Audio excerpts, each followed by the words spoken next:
It gives me great pleasure to welcome everyone to this opening session of what promises to be a fitting commemoration of the centenary of abolition of the death penalty in Queensland. Queensland was the first jurisdiction in the British Empire to take that step. Over these years, from 1860 to 1922, 218 men and 6 women were sentenced to death in the Queensland courts. The majority of these had their sentences commuted. A handful had convictions quashed or were pardoned. Australia had inherited capital punishment from England like cricket and Christmas pudding. What we saw was the extremely uneven application of the death penalty.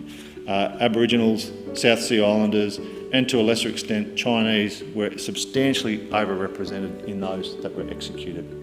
The death penalty sanctions the deliberate annihilation of life. It is the ultimate and most incomparable extreme form of punishment.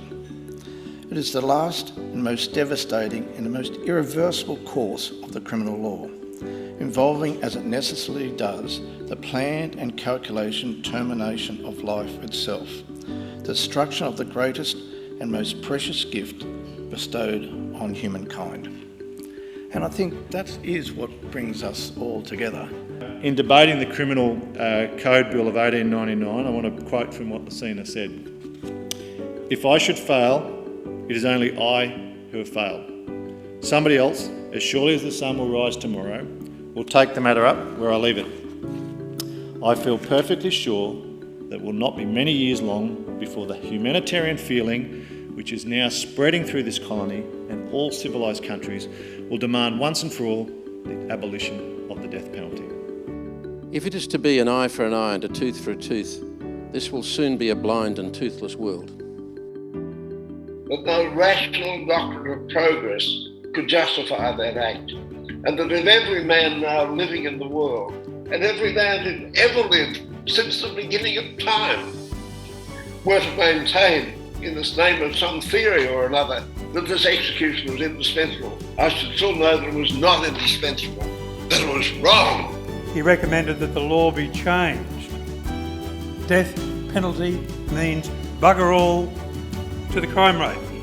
In a tough topic, I am proud to be a Queenslander today and reflect on that great work that would have occurred 100 years ago, how forward-thinking Queensland was to go out in a very different world and take that first step and to give that message. That decision of Parliament in 1922 was described by Her Honour Justice Soraya Ryan in 2014 as a humanitarian decision of grand proportions and arguably required of political boldness and social sophistication in diverging from colonial practice.